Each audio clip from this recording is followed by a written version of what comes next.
स्वागत है दोस्तों। आप सुन रहे हैं कहानी वार्ता। मैं हूं आप सबका दोस्त विक्रम। और हमारे प्लान के मुताबिक अब हम शुरू करेंगे नई कहानी 52 पत्ते। हमारे हीरो देवराज चौहान की कहानी। इंसान जो देखता है, सुनता है, उस पर पूरा यकीन करता है। देवराज चौहान ने भी ऐसा ही किया और उसे पता ही नहीं चला कि कब वो खतरनाक प्लानिंग के गहरे जाल में जा फंसा, रहस्यों की परतों में उलझा। 52 पत्ते। तो आपको और अधिक इंतजार न कराते हुए और बाकी की सारी बातें हमेशा की तरह एपिसोड के एंड में शुरू करते हैं। 52 पत्ते पार्ट 1। देवराज चौहान कार से मुंबई के बोरीवली इलाके से निकल रहा था। दिन का 1:30 बज रहा था। दोपहर के वक्त सड़कों पर भरपूर ट्रैफिक था। गर्मी थी, यदा कदा पसीना भी बह उठता था। कार में एसी था, जिसकी वजह से देवराज चौहान को गर्मी ज्यादा परेशान नहीं कर रही थी। तभी देवराज चौहान का फोन बजने लगा। दूसरी तरफ जगमोहन था। कहो। एक हाथ से स्टेरिंग संभाले देवराज चौहान ने कॉल रिसीव की। जगमोहन की आवाज कानों में पड़ी। कहाँ हो? रास्ते में हूं, बंगले पर आ रहा हूं। खाने पीने का सामान खत्म है, लेते आना। ठीक है, देवराज चौहान ने कहा और फोन बंद करके जेब में रख लिया। 10 मिनट बाद देवराज चौहान ने कार को एक मार्केट में रोका और उतरकर कार लॉक की। फिर सामने दिखाई दे रही दुकानों की तरफ बढ़ गया। यहाँ बहुत मशहूर बेकरी शॉप थी और खाने की तरह तरह का बढ़िया सामान मिलता था। चंद मिनटों बाद शीशे का दरवाजा धकेलते देवराज चौहान ने बेकरी शॉप में प्रवेश किया। यहाँ और भी काफी लोग सामान ले रहे थे। एसी की ठंडक से शरीर को शांति मिली। देवराज चौहान जरूरत का सामान ऑर्डर देने लगा। 25 मिनट लगे देवराज चौहान को सामान को पैक होने में। 25 मिनट लगे देवराज चौहान के सामान को पैक होने में। सामान काफी ज्यादा हो गया था, जिसे कि गत्ते के डिब्बे में पैक करवाना पड़ा। देवराज चौहान ने पर्स निकालकर पेमेंट दी। तब देवराज चौहान वहां से चलने की तैयारी कर ही रहा था। बेकरी के कर्मचारी पैक गत्ते के बक्सों को उसकी कार तक पहुंचाने के लिए उठाने की तैयारी में थे कि तभी दुकान पर मौजूद कस्टमरों में से एक ने सख्ती से देवराज चौहान की बांह थाम ली। देवराज चौहान तुरंत उसकी तरफ घूमा। वो 60 बरस का व्यक्ति था। बाल काले थे, सफेद भी। कद लंबा था, आकर्षक व्यक्तित्व था और दौलत के मामले में वो संपन्न दिख रहा था। महंगे कपड़े पहन रखे थे, टाई लगा रखी थी। इस वक्त उसके चेहरे पर कठोरता दिख रही थी और नजरें देवराज चौहान के चेहरे पर टिकी थी।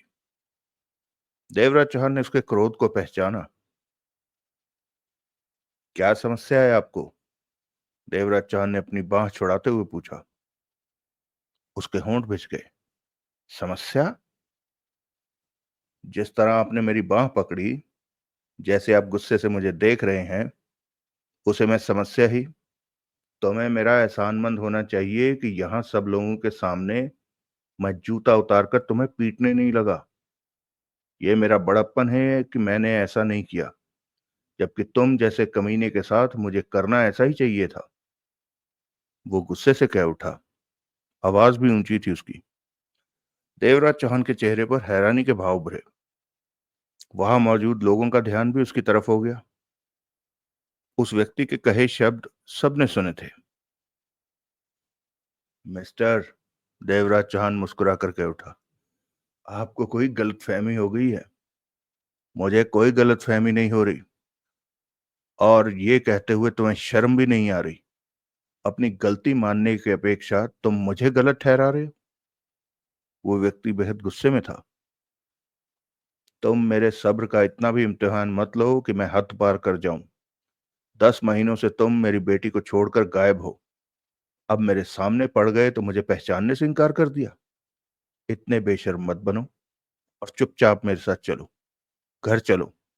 तुम्हारे बिना सब परेशान हैं और तुम, आपकी बेटी। देवराज चौहान के चेहरे पर अजीब से भाव आ गए।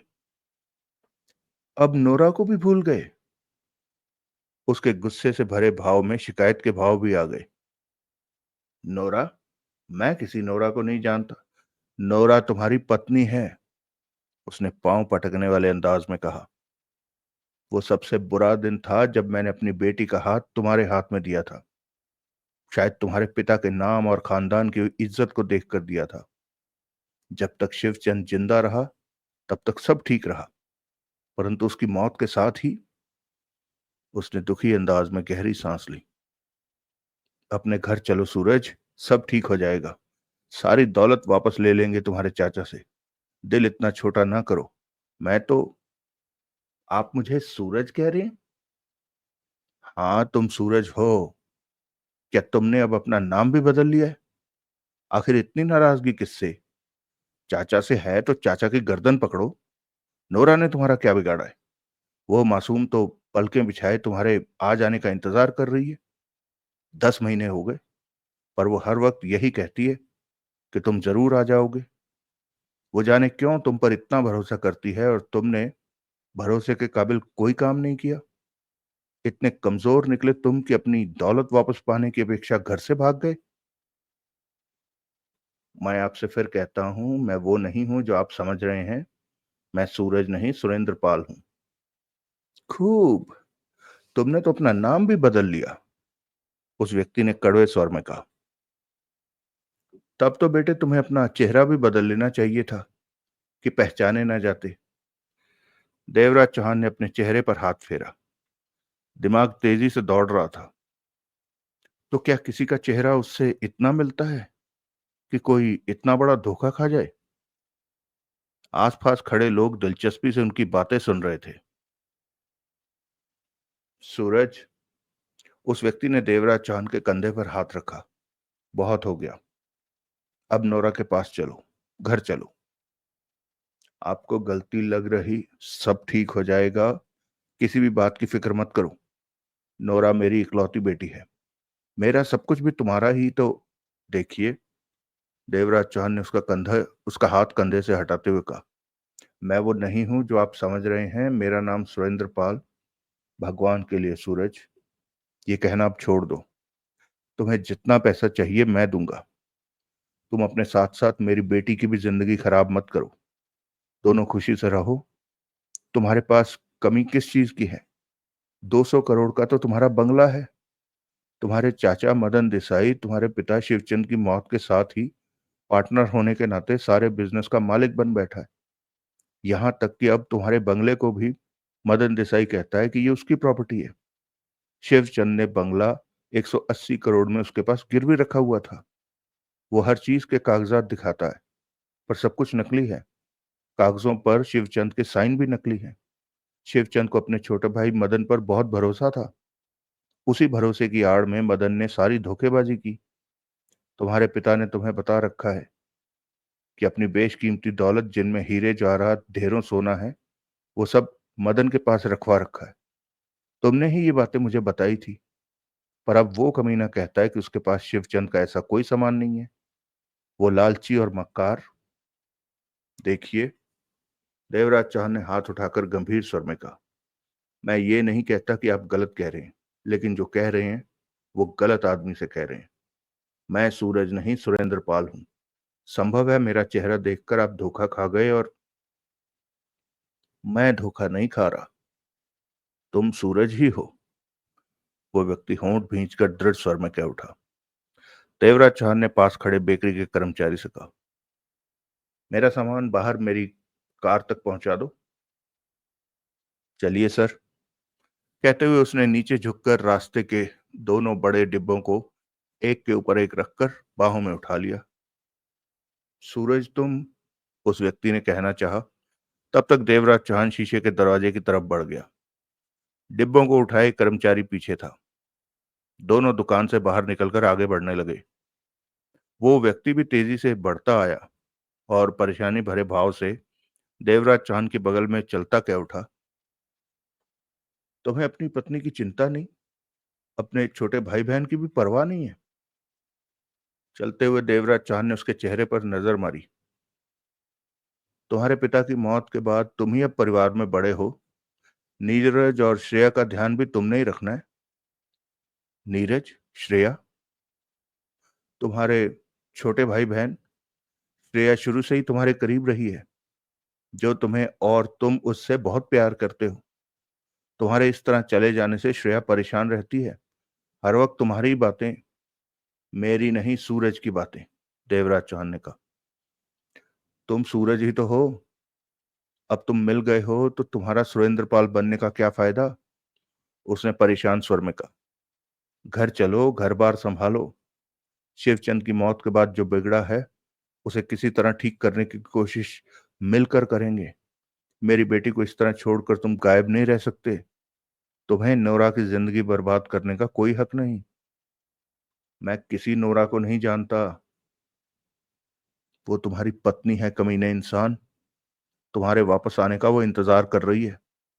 इस तरह घर से जाकर तुमने उसकी खुशियां छीन ली हैं। दिल तो करता है तुम्हारे साथ बुरे से बुरा व्यवहार करूं। उस व्यक्ति का स्वर गुस्से से कांप रहा था। तुमने अब तक जितना करना था कर लिया। चुपचाप घर चलो। सब किया धरा तुम्हारे चाचा मदन देसाई का है। उससे निपटने का दम तो तुम में है नहीं। अपना गुस्सा नोरा पर, श्रेया पर, नीरज पर निकाल रहे हो। उन्होंने तुम्हारा क्या बिगाड़ा है। देवराज चौहान अपनी कार के पास जाकर रुका और पिछला दरवाजा खोला। बेकरी का कर्मचारी दोनों डिब्बे पीछे की सीट पर रखकर चला गया। देवराज चौहान ने कार का दरवाजा बंद किया। ये ये कार तुम्हारी है। उस व्यक्ति के होंठों से निकला। हाँ, क्यों। देवराज चौहान ने होंठ सिकोड़कर उसे देखा। तुम्हारी कार है ये। अजीब स्वर था उसका। कहीं ये भी आपकी तो नहीं। देवराज चौहान का स्वर तीखा हो गया। तुम ये कार इस्तेमाल कर रहे हो। घटिया और बेकार कार। शिवचंद देसाई का बेटा सूरज देसाई ऐसी कार में बैठता है। हैरानी है, इस कार को तो तुम्हारा ड्राइवर भी चलाना पसंद ना करे। उसने बुरा सा मुंह बनाकर कहा। क्यों अपनी जिंदगी बर्बाद करने पर लगे हो। मुझे दुख हो रहा है कि तुमने अपनी क्या हालत बना रखी है। आपको दुखी होने की जरूरत नहीं है, बेटा सूरज। उसने करीब आकर देवराज चौहान के कंधे पर हाथ रखकर प्यार से कहा। घर घर ही होता है। मदन ने तुम लोगों के साथ शिवचंद की मौत के बाद जो किया, वो शर्मनाक है। पर अभी भी बहुत कुछ बचा है। बहुत दौलत है, बहुत प्रॉपर्टी है। फिर तुम अपने चाचा मदन से कोर्ट में लड़ाई लड़ सकते हो। तुम देखना, कोर्ट की लड़ाई में वो हार जाएगा। कागजों पर उसने तुम्हारे पापा शिवचंद के नकली साइन कर रखे हैं। कोर्ट में ये बात साबित हो जाएगी। मैं वो नहीं जो आप समझ रहे हैं। देवराज चौहान ने अपने कंधे से उसका हाथ हटाया। मुझे ध्यान से देखो, तब आपको मुझ में या सूरज में कोई फर्क जरूर दिखेगा। मैं सूरज नहीं हूं। उस व्यक्ति ने देवराज चौहान को सिर से पांव तक गहरी नजरों से देखा। तुम मुझे बेवकूफ नहीं बना सकते। उसने एकाएक सिर हिलाकर कहा। तो मैं सूरज हूं। 100%। पकड़े जाने पर तुम फिर भाग जाना चाहते हो, लेकिन मैं अब ऐसा नहीं होने दूंगा। उसे देखते ही देवराज चौहान ने सिगरेट सुलगा ली। तुम ये सिगरेट पीते हो। उस व्यक्ति के होंठों से निकला। क्या ये भी कार की तरह घटिया है। देवराज चौहान ने कहा। बेहद घटिया। ऐसी सिगरेट तो तुम्हारे नौकर पीते हैं। मुझे समझ नहीं आ रहा कि तुमने अपना क्या हाल कर लिया है। तुम जाने किस बात का अपने आप से ही बदला ले रहे हो। अपने को संभालो सूरज। नमस्कार। देवराज चौहान ने बेहद सामान्य ढंग से उस व्यक्ति से कहा। बहुत हो गया, अब मुझे चलना चाहिए। नहीं, तुम नहीं जा सकते। उसके होंठों से तेज स्वर निकला। क्यों। अब मैं तुम्हें फिर भागने नहीं दूंगा। तुम्हें अपने घर चलना मैं अपने घर ही जा रहा। नोरा के पास जा रहे हो? वो मेरा घर नहीं। मैं नहीं जानता आप किसकी बात कर रहे। एकाएक वो व्यक्ति आगे बढ़ा और फुर्ती से उसने देवराज चौहान की कलाई थाम ली। देवराज चौहान के माथे पर बल पड़ गए।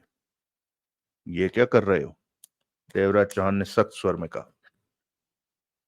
तुम कहीं नहीं जा सकते, उस व्यक्ति ने दृढ़ स्वर में कहा। मैं जानता था कि तुम ऐसा कर सकते हो। मुझे देखते ही मैंने तुम्हें देखते ही सब इंस्पेक्टर जीवन ताड़े को फोन कर दिया था, जो तुम्हें ढूंढने पर लगा हुआ है। वो आने ही वाला होगा। मैंने उसे कहा था कि उसके आने तक तुम्हें हर हाल में रोके रखूंगा। मेरी बेटी को अकेला छोड़कर इस तरह तुम उसकी जिंदगी बर्बाद नहीं कर सकते।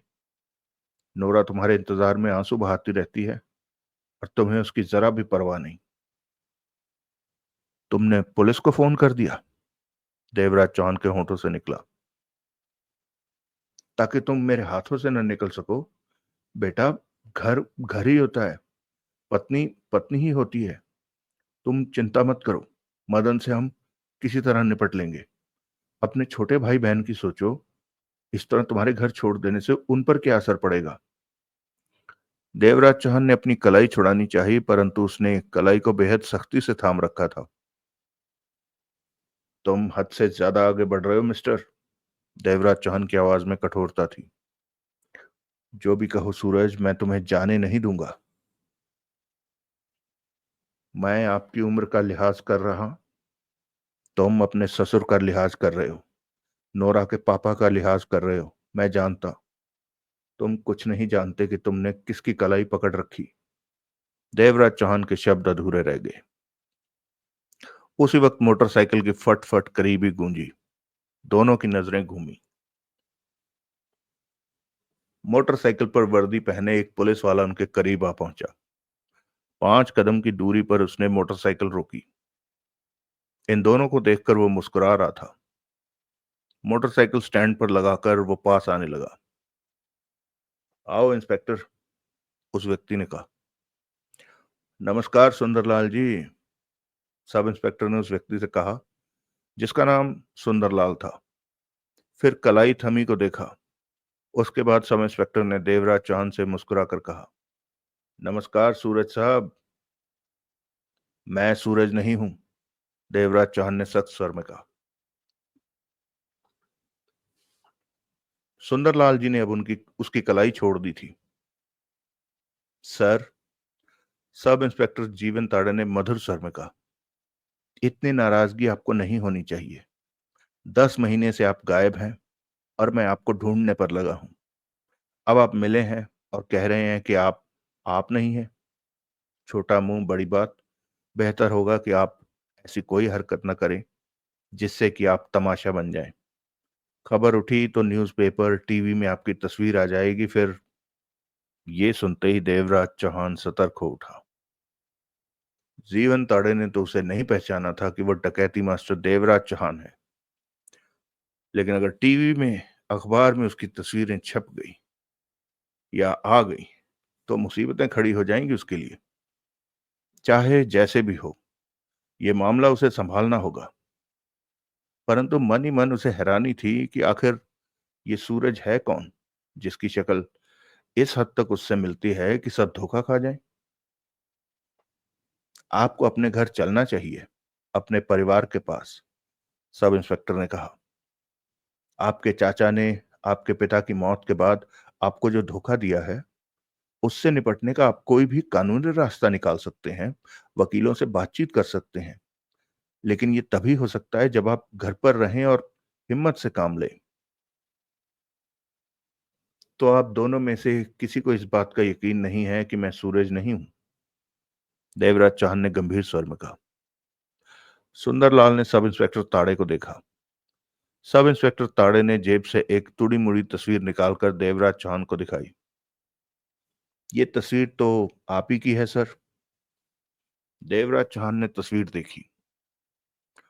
वो तस्वीर उसी की तस्वीर थी, यानी कि उसकी ना होते हुए भी उसकी तस्वीर थी। मिनट भर देवराज चौहान तस्वीर पर नजरें टिकाए रहा। सब इंस्पेक्टर ताड़े ने तस्वीर जेब में डालते हुए शांत स्वर में कहा, सर, आपको घर चले जाना इंस्पेक्टर, तभी सुंदरलाल कह उठा, तुम इसे बंगले तक ले चलोगे, ये रास्ते में कहीं भाग न खड़ा हो। ताड़े ने सोच भरी नजरों से देवराज चौहान को देखा। देवराज चौहान के चेहरे पर गंभीरता ठहरी हुई थी। आप चलने को तैयार हैं सर? ताड़े ने पूछा। जाना कहाँ है? देवराज चौहान ने पूछा। बंगले पर, सुंदरलाल ने कहा। बंगला कौन सी जगह पर है? क्यों ड्रामा कर रहे हो सूरज? इन बातों का कोई फायदा नहीं। पैडर रोड पर, सब इंस्पेक्टर जीवन ताड़े कह उठा। देवराज चौहान ने सिर हिलाया, सुंदरलाल जी को देखा। सुंदरलाल तीखी निगाहों से उसे देखता कह उठा, तुम अपने घर चल रहे हो। हिम्मत लाओ अपने में कि मदन की हरकतों का मुंह तोड़ जवाब उसे दे सको। डरते क्यों हो? रिश्तेदारी की भी एक सीमा होती है। वो कमीना है तो तुम भी कमीने बन जाओ। उसकी वजह से अपनी जिम्मेदारियों से मत भागो। देवराज चौहान सुंदरलाल को देखता रहा। सुंदरलाल ने सब इंस्पेक्टर ताड़े से कहा, मेरी कार उधर सामने खड़ी है, आइए। देवराज चौहान मन ही मन बहुत उलझन में था और परेशान भी था। उसे यकीन नहीं आ रहा था कि कोई उसका हमशक्ल भी है जो ठीक उसके जैसा दिखता है। सुंदरलाल और पुलिस वाला उसे सूरज समझ रहे थे। हो सकता था कि देवराज चौहान इन सब बातों को षड्यंत्र के तहत लेता, परंतु सुंदरलाल का यह कहना कि उसका 200 करोड़ का बंगला है, किसी षड्यंत्र के तहत 200 करोड़ का बंगला नहीं दिया जा सकता। उस बंगले में नोरा नाम की उसकी पत्नी है, श्रेया और नीरज नाम के उसके छोटे भाई बहन हैं। उसके द्वारा इस्तेमाल की जाने वाली कार को सुंदरलाल ने घटिया कहा था। वो जो सिगरेट पीता था, सुंदरलाल के मुताबिक वैसी सिगरेट सूरज के नौकर पीते हैं।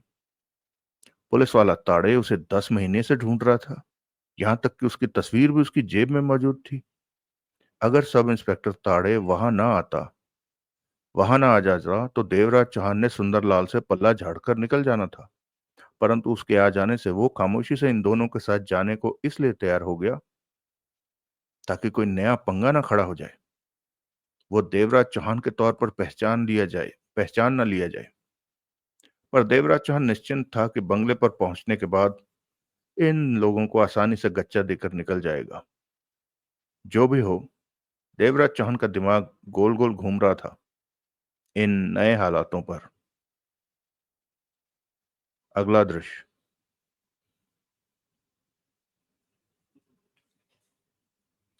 कार पैडर रोड के उस 2 मंजिला शानदार बंगले में प्रवेश करती चली गई। लोहे का विशाल गेट दरबान ने कार को देखकर फुर्ती से खोला। कार पोर्च में पहुंचकर रुक गई। कार को सुंदरलाल का ड्राइवर चला रहा था। दरवाजे खुले, वो सब बाहर निकले। सुंदरलाल का चेहरा खुशी से चमक रहा था।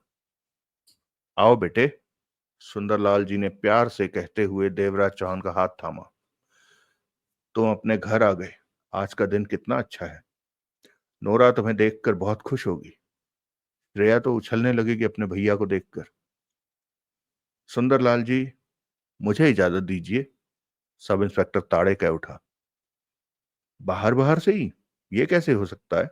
भीतर आइए, चाय पानी। कल परसों आऊंगा, सूरज जी से भी मिलूंगा। मुझे तो इतनी तसल्ली है कि सर मिल गए।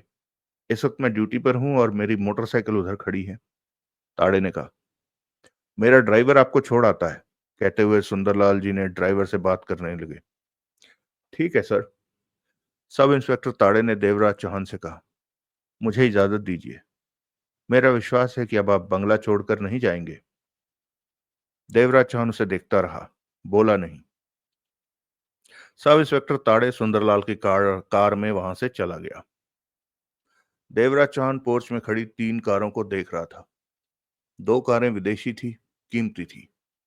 उनकी शान देखते ही बनती थी। तीसरी कार अपने देश की थी, लेकिन वो भी बहुत महंगी थी। आओ सूरज, भीतर चलो। सुंदरलाल जी ने प्यार से उसके कंधे पर हाथ रखा। तभी पैंट कमीज पहने एक व्यक्ति पोर्च की तरफ से लगभग दौड़ते हुए करीब आ पहुंचा। उसके चेहरे पर खुशी के भाव दिख रहे थे। वो दोनों हाथ जोड़े कंप कपाते स्वर में कह उठा, आप आ गए मालिक। आपके बिना तो काम में मन नहीं लगता था। देवराज चौहान ने सिर हिलाया। उसी पल कारों की तरफ से एक और आदमी पहुंचा। मालिक, उसका स्वर खुशी से कांप रहा था। आप आ गए। मेरा दिल कहता था कि आप जरूर लौट आएंगे। पास खड़े दूसरे आदमी की तरफ इशारा करते हुए उसने कहा, मैं कल ही रतन सिंह से कह रहा था कि मालिक जल्दी आ जाएंगे। ना चाहते हुए भी देवराज चौहान दोनों को देखकर मुस्कुराया। फिर सुंदरलाल और देवराज चौहान पोर्च में होते हुए आगे दिखाई दे रहे बंगले के मुख्य द्वार की तरफ बढ़ने लगे। ये दोनों कौन थे?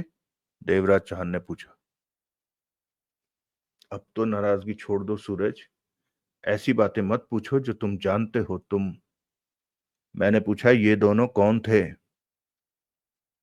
ड्राइवर हैं दोनों, रतन सिंह और प्यारेलाल। देवराज चौहान सुंदरलाल के साथ आगे बढ़ता कह उठा। अभी भी यकीन कर लो, मैं सूरज नहीं सुरेंद्र पाल हूं। समझ में नहीं आता कि अपने घर आकर भी जानबूझकर अनजान बनने का क्या फायदा। सुंदरलाल ने गहरी सांस लेकर कहा। अपने घर से कोई भी अनजान नहीं होता। फिर नाराजगी किस बात की? घर के लोगों से तुम्हें शिकायत क्यों? ये मेरा घर नहीं। वो पुलिस वाला ना आता तो। इसी पल बंगले के मुख्य द्वार से 42-45 बरस का व्यक्ति बाहर निकला। उसने सफेद कुर्ता पजामा पहन रखा था, कंधे पर अंगोछा ले रखा था। सिर के बाल छोटे और काले सफेद थे। वो स्वस्थ व्यक्ति था। अंगोछे से स्पष्ट हो गया था कि वो नौकर है। देवराज चौहान पर नजर पड़ते ही वो ठिठका और फिर उसके चेहरे। मालिक। दोनों हाथ जोड़े वो देवराज चौहान की तरफ बढ़ा। देवराज चौहान ठिठक गया। आप आ गए। ओह, अब मैं आपकी पसंद का खाना बनाऊंगा। जब से आप गए हैं खाना बनाने का मन नहीं करता था। वो कह उठा। देवराज चौहान उसके मासूम अंदाज को देखकर मुस्कुराया, कहा कुछ नहीं। उसके बाद सुंदरलाल के साथ बंगले में प्रवेश दरवाजे की तरफ बढ़ गया और सुंदरलाल से पूछा, इस नौकर का नाम क्या है? तुम्हें नहीं पता जो मुझसे पूछा? नाम क्या है? देवराज चौहान का स्वर कठोर हो गया। बाबू। सुंदरलाल ने अनमने मन से कहा। देवराज चौहान इतना तो अब तक समझ चुका था कि सूरज मोटी असामी है, बहुत पैसे वाला है। पोर्च में खड़ी गाड़ियों और बंगले को देखकर यह अनुमान लगाना कठिन नहीं था। ऐसे इंसान को घर छोड़कर नहीं जाना चाहिए था। जिंदगी में कोई कमी ना हो तो अपने परिवार में ही खुश रहना चाहिए। अगर ऐसा हुआ है तो यकीनन कोई खास वजह ही होगी। इस बात को सूरज से बेहतर कोई नहीं जान सकता, कोई नहीं बता सकता था। सुंदरलाल ने सही कहा था कि 200 करोड़ का बंगला है ये। देवराज चौहान खुद को अजीब सी स्थिति में महसूस कर रहा था। दोनों मुख्य द्वार से बंगले के भीतर प्रवेश कर गए। यह बंगले का हॉल ड्राइंग रूम था। हॉल इतना बड़ा था कि उसमें 500 लोग आसानी से आ सकते थे। साज सज्जा की तरफ खास ध्यान दिया गया था। बेशकीमती चीजों से ड्राइंग रूम को सजाया गया था। 12 फानूस लटक रहे थे हॉल की छत पर। छतों पर पीओपी से काम किया गया था और उनमें कई रंग भरे दिखाई दे रहे थे। हॉल के एक तरफ ऊपर जाने के लिए सीढ़ियां दिख रही थी। पहली मंजिल पर हॉल की तरफ रेलिंग लगी हुई थी और पीछे कतार में कमरे बने दिख रहे थे। और देवराज चौहान की निगाह। नोरा, मेरी बेटी।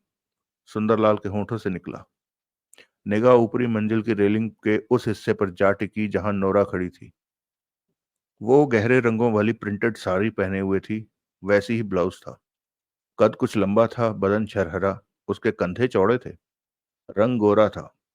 वो दोनों हाथों से रेलिंग को थामे हुए थी और आंसुओं से भरी बिल्लौरी आंखों से देवराज चौहान को देख रही थी। वो इंतहाई खूबसूरत थी। उसके होंठों के कट ऐसे मोहक अंदाज में थे कि खूबसूरती को चार चांद लग गए थे।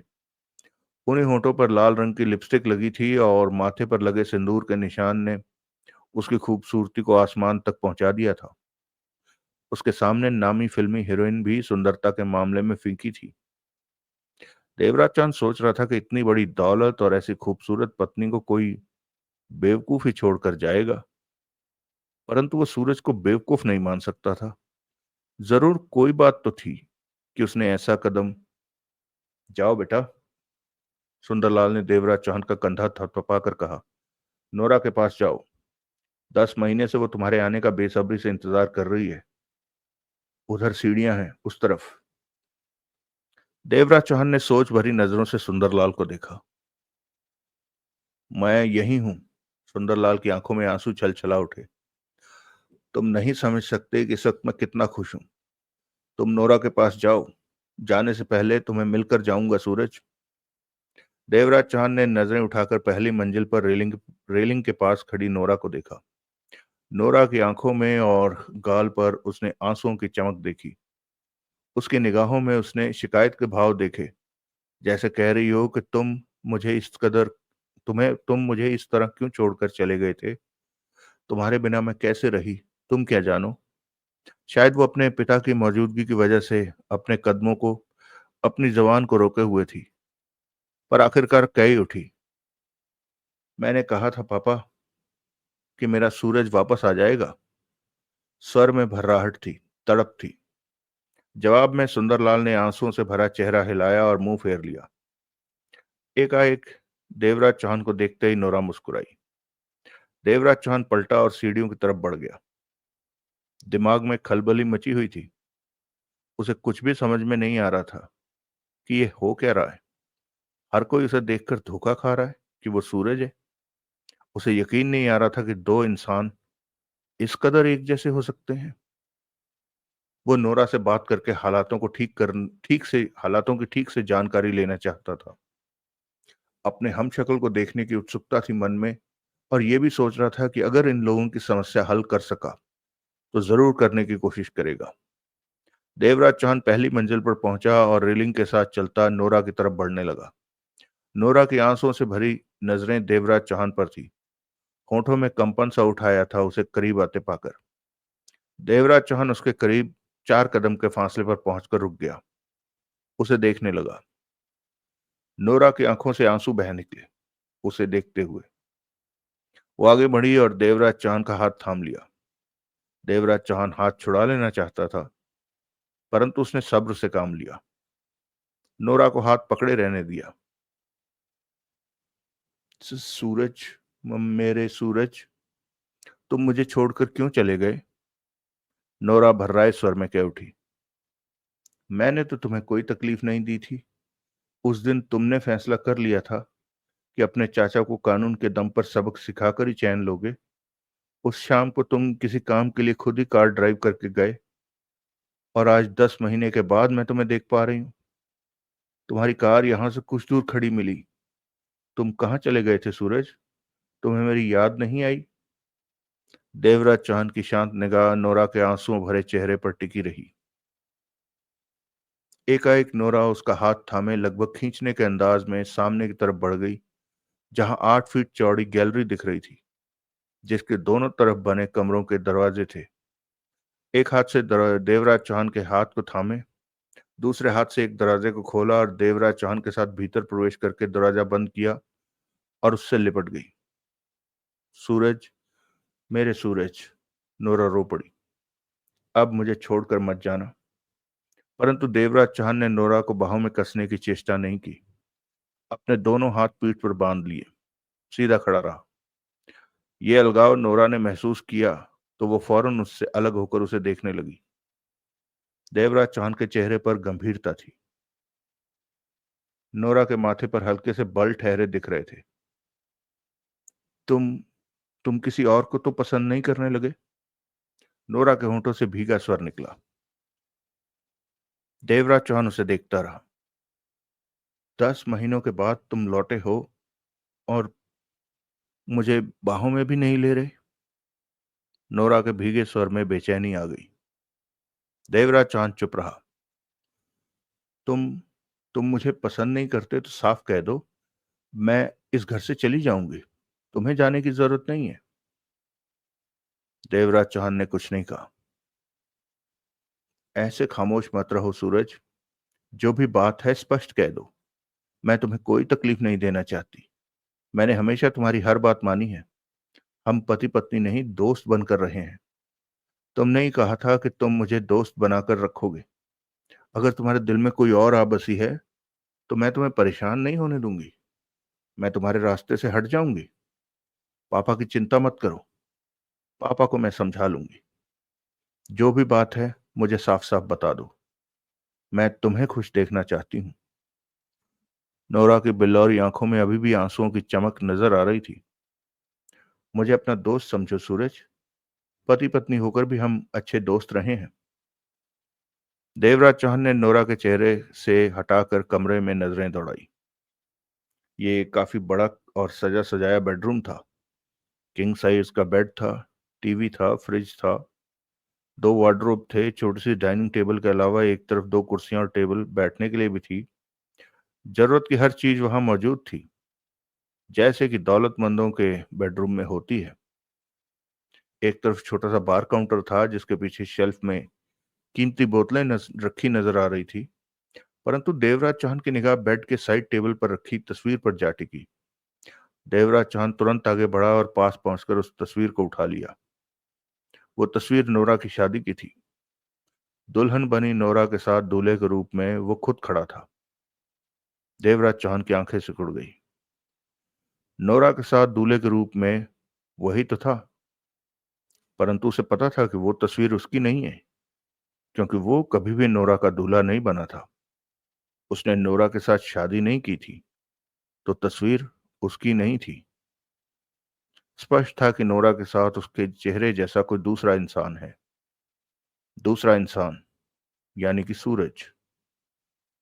उसका चेहरा इस कदर सूरज के साथ मेल खाता था कि दूसरों की क्या बात कहें, वो खुद भी धोखा खा रहा था।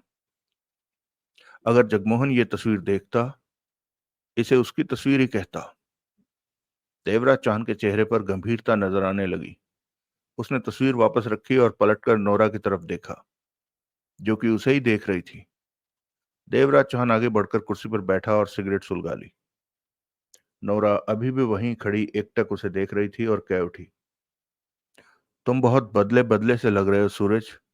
लगता नहीं कि तुम सूरज ही हो। यहाँ आओ, कुर्सी पर बैठो, तुमसे कुछ बात करनी है। देवराज चौहान के चेहरे पर गंभीरता थी। नोरा तुरंत पास आ पहुंची और कुर्सी पर बैठते व्याकुलता के स्वर में बोली, तो मेरा ख्याल ठीक निकला कि इन 10 महीनों में तुम्हारे दिल में कोई और आ बसी है। देवराज चौहान ने उसके खूबसूरत चेहरे को देखा। बिल्लौरी आंखों ने उसकी खूबसूरती में चार चांद लगा रखे थे। वो ऐसी दिखती थी कि हर कोई उससे शादी करने का इच्छुक होता। परंतु देवराज चौहान का दिमाग तो कहीं और दौड़ रहा था। मैं सूरज हूं। नहीं, मैं सूरज हूं। देवराज चौहान ने बात शुरू की। हाँ, तुम सूरज ही हो। मैं सूरज नहीं हूं। तुम सूरज नहीं हो? नोरा ने अजीब से स्वर में कहा। ये तुम क्या कह रहे हो? मैं सही कह रहा हूं। होश में आ जाओ सूरज।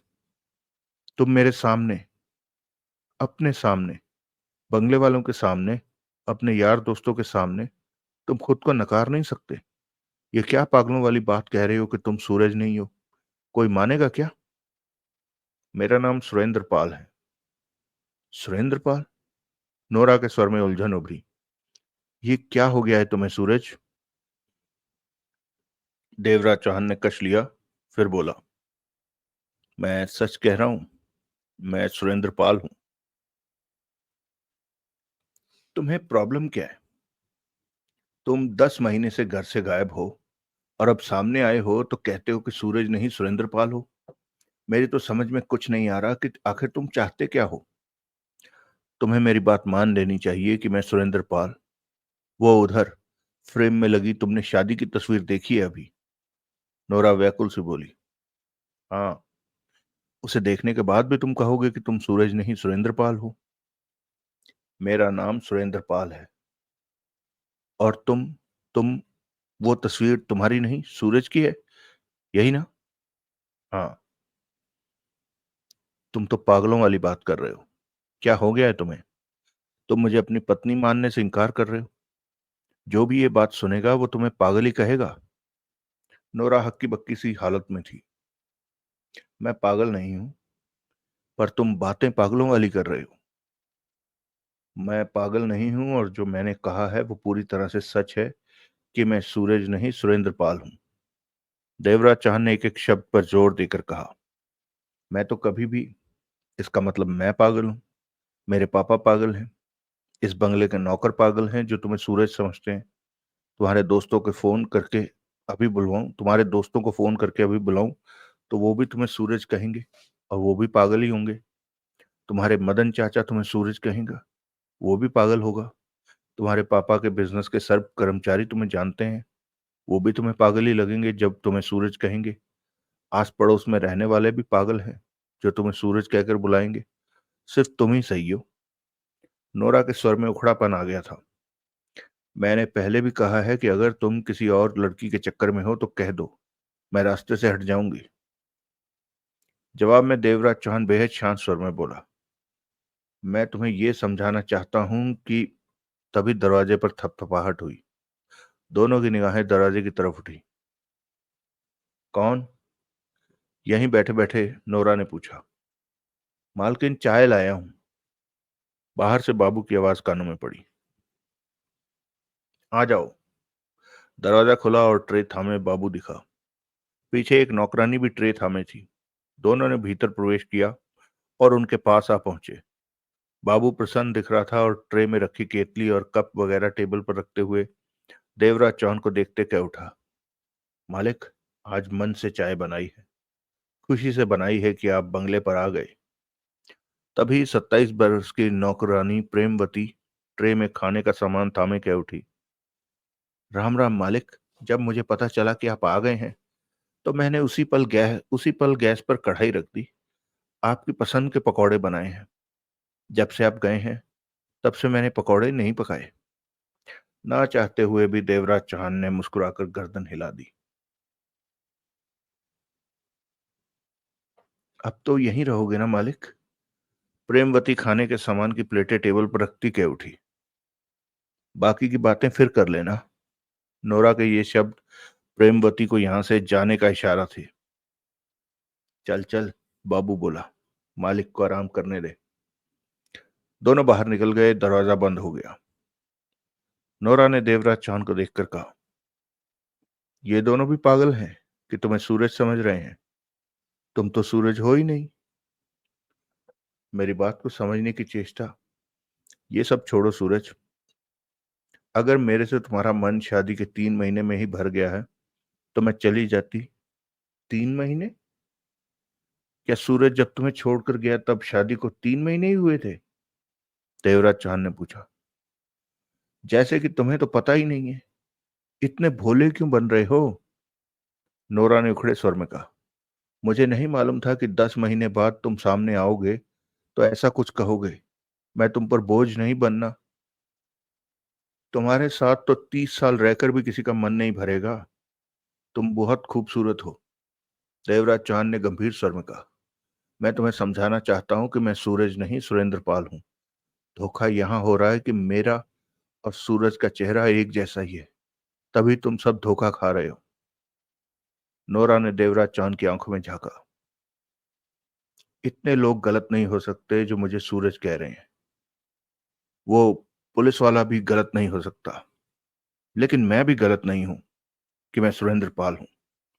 जैसे मैं हालातों को समझ रहा हूं उसी तरह तुम भी हालातों को समझो कि सूरज का चेहरा मेरे साथ मिलता है।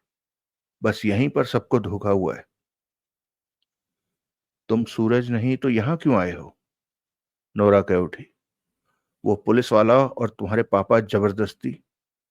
जबरदस्ती? नोरा की आवाज में तीखापन आ गया। इस तरह किसी की जबरदस्ती नहीं चल सकती। तुम वहां पर हंगामा खड़ा कर सकते थे कि तुम सूरज नहीं सुरेंद्र हो। तुम्हारा भी तो चार होगा। पति तुम्हारा भी तो परिवार होगा, पत्नी होगी, पड़ोस के लोग होंगे, रिश्तेदार होंगे। वो सब ये बात साबित कर देते कि तुम सुरेंद्र पाल हो, सूरज नहीं। पर ऐसा कुछ भी नहीं किया तुमने, क्योंकि तुम सूरज हो। और नोरा कहती रही, जबकि देवराज चांद सोच रहा था कि नोरा की बात 100% सही है।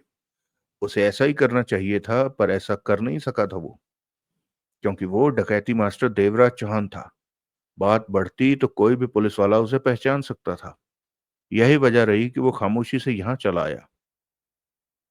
चाय ठंडी हो रही थी। न नोरा ने पी, न देवराज चौहान ने। मैं, नोरा ने पुनः गंभीर स्वर में कहा, जबरदस्ती तुम्हारे साथ नहीं रहना चाहती कि तुम मुझे अपनी पत्नी ही न मानो। अगर तुम मुझसे अलग होना चाहते हो तो तुम्हें जाने की जरूरत नहीं, मैं ही यहां से चली जाती। नहीं, देवराज चौहान के होंठों से निकला, तुम यहीं रहो। नोरा ने गहरी निगाहों से देवराज चौहान को देखा। यहीं रहूं? हाँ। तो तुम मानते हो कि तुम सूरज हो? नहीं। मैं, फिर मेरा यहां पर रहने का कोई फायदा नहीं। कहते हुए नोरा ने कुर्सी से उठ खड़ी हुई। देवराज चौहान भी उठा। मैं किसी का गला पकड़कर उसके साथ नहीं रहना चाहती, नोरा ने कहा। तुम खुशी से, तुम सम मुझे समझो, मुझे समझो तुम कि मैं तुम्हारा पति नहीं हूं। नहीं हो? यकीन मानो, नहीं। मैं तुम्हारे शरीर पर दो जगह देखना चाहती हूं, नोरा बोली। दो जगह? तुम्हारी पीठ और तुम्हारी दाईं टांग। वहां क्या देखना चाहती हो? देवराज चौहान की आंखें सिकुड़ी। तुम कहोगी कि मैं पहले तुमसे कभी मिली ही नहीं। तुम कहोगी कि मैं तुमसे पहले कभी नहीं मिली, नोरा ने कहा। यकीनन हम पहली बार मिल रहे हैं, देवराज चौहान ने सिर हिलाया। परंतु तुम मेरे पति हो। मैंने तुम्हारे शरीर को बहुत अच्छी तरह से देखा है, पत्नी होने के नाते। तुम्हारे दाएं कंधे पर लाल तिल है और दाईं जांघ के भीतरी तरफ छोटा सा काला निशान है। ऐसी बातें सिर्फ पत्नी ही नोट कर सकती है। अगर दोनों में से एक चीज भी तुम्हारे शरीर पर कम मिली तो मैं उसी पल मान लूंगी कि तुम मेरे पति सूरज नहीं हो, बल्कि कोई अजनबी सुरेंद्र पाल हो। नोरा के स्वर में गंभीरता भरी हुई थी। देवराज चौहान के मस्तिष्क को जबरदस्त झटका लगा। उसके दाएं कंधे पर लाल तिल था, वो जानता था। दाईं जांघ के भीतरी तरफ काला तिल था, ये भी उसे पता था। देवराज चौहान एकटक नोरा के खूबसूरत चेहरे को देखता रह गया। मस्तिष्क में तूफान सा उठ रहा था कि वो नोरा से कभी मिला नहीं, नोरा से उसका कोई रिश्ता नहीं रहा कभी। फिर इसे कैसे पता कि उसके कंधे पर और उसकी जांघ के भीतरी तरफ भी तिल है? देवराज चौहान का अपना सिर गोल गोल घूमता सा लगा। तुम्हें कैसे पता? देवराज चौहान के होंठों से निकला। क्या? कि मेरे कंधे और जांघ पर तिल है? मतलब कि है? नोरा के होंठों पर छोटी सी मुस्कान उभरी, फिर लुप्त हो गई। मेरे पति देव, तुम खुद अपने मुंह से दोनों तिल होने की बात मान चुके हो। बहुत हो गया सूरज, अब और ड्रामा ना करो। मुझसे तुम्हें वैसे भी नाराजगी नहीं होनी चाहिए, क्योंकि मैं तुम्हारी पत्नी हूं, और अच्छी पत्नी हूं। अब मुझे अपनी बाहों में ले लो। उसे देखता देवराज चौहान खड़ा रहा। नहीं मानोगे? नोरा मुस्कुराई। देवराज चौहान खुद को असंयत सा महसूस कर रहा था। नोरा ने तिलों के होने की जो बात बताई थी, उसके बाद तो उसके होंठों से कुछ निकल ही नहीं रहा था। कहते ना बन पा रहा था। मस्तिष्क में एक ही बात दौड़े जा रही थी कि उसके साथ क्या हो रहा है। नोरा आखिर है कौन, जो उसके शरीर के तिलों के बारे में जानती है? वो कहती है कि उसकी पत्नी है, फ्रेम में लगी शादी की तस्वीर सामने ही रखी है, उसमें भी वो ही है।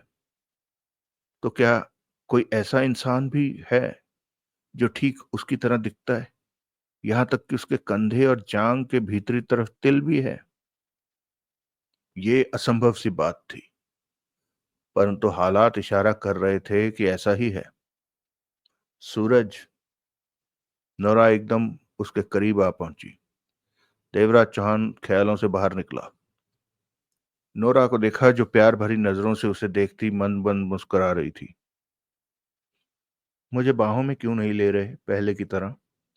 नोरा की आवाज में मादकता आ गई।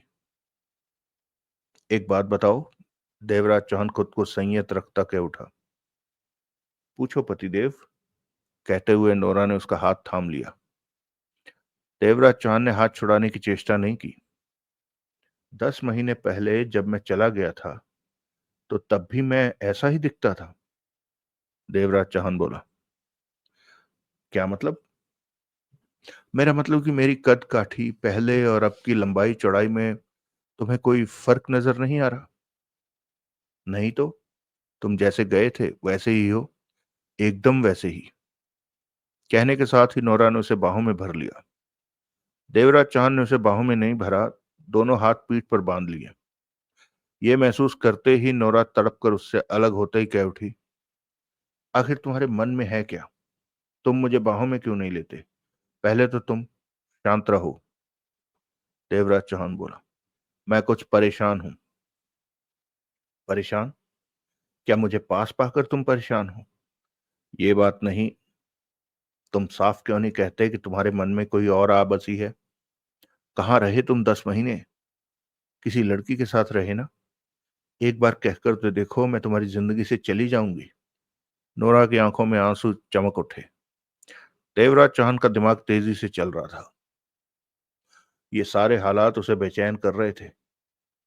क्या ये कोई षड्यंत्र है जिसमें उसे फंसाया जा रहा है? मेरे साथ आराम से पेश आओ। देवराज चौहान बोला।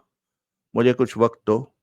मेरा दिमाग ठीक से काम नहीं कर रहा। मैं क्या हुआ है तुम्हारे दिमाग को? देवराज चौहान ने पुनः देवराज चौहान ने पुनः हाथ थाम लिया। क्या डायलॉग है ये? क्या हुआ है तुम्हारे दिमाग को? नोरा ने पुनः देवराज चौहान का हाथ थाम लिया। मैं मेरा एक्सीडेंट हो गया था। देवराज चौहान सब्र के साथ बोला। पता नहीं कैसे हुआ, मुझे कुछ भी याद नहीं। इतना पता है कि मैं हॉस्पिटल में महीनों रहा। मुझे होश नहीं रहा कि मैं कौन हूं, कहां हूं। एक्सीडेंट का दिमाग पर ऐसा असर हुआ, मुझे अपना नाम तक नहीं पता। ये क्या कह रहे हो सूरज? मैं ठीक कह रहा हूं। देवराज चौहान गंभीर था। महीनों बाद जब डॉक्टर ने मुझे छुट्टी दी तो जाने किसने मुझे सुरेंद्र पाल का नाम दिया, और मुझे यही याद रहा कि मैं सुरेंद्र पाल हूं। मैं अपना पुराना जीवन भूल गया। मुझे याद है कि डॉक्टर ने कहा था, कभी भी मुझे अपने पुराने जीवन की बातें याद आ सकती हैं। मैं नहीं जानता तुम कौन हो, तुम्हारे पापा को भी नहीं जानता। उन्होंने मुझे देखा और एक पुलिस वाले को बुला लिया, फिर जबरदस्ती यहां ले आए। अभी भी मेरी समझ में नहीं आ रहा कि तुम मेरी कौन हो। ओह, नोरा तड़प कर बोली। तुम अपनी याददाश्त खो बैठे हो? कुछ ऐसा ही है। मुझे अपने जीवन की बातें याद नहीं, एक्सीडेंट के बाद की बातें ही याद हैं। मैं अब मैं तुम्हारे पास हूं। नोरा देवराज चौहान के सीने से लग गई। मैं तुम्हें सब याद दिला दूंगी। मेरा प्यार तुम्हें वापस अपनी जिंदगी में ले आएगा। बस इतना याद रखो कि मैं तुम्हारी पत्नी नोरा हूं। नोरा? हाँ, नोरा तुम्हारी है, सिर्फ सूरज की। देवराज चौहान की छाती से सटे नोरा भर्राए स्वर में कह रही थी। मैं तुम्हें कुछ नहीं होने दूंगी। अब तुम हर वक्त मेरे पास, मेरी आंखों के सामने रहोगे। तुम बहुत अच्छी हो। हम बहुत खुश थे सूरज। हमारी जिंदगी अच्छी चलने लगी थी शादी के बाद। जाने किसकी बुरी नजर लग गई। मैं तुम्हारा अच्छे से अच्छे डॉक्टर से इलाज करवाऊंगी।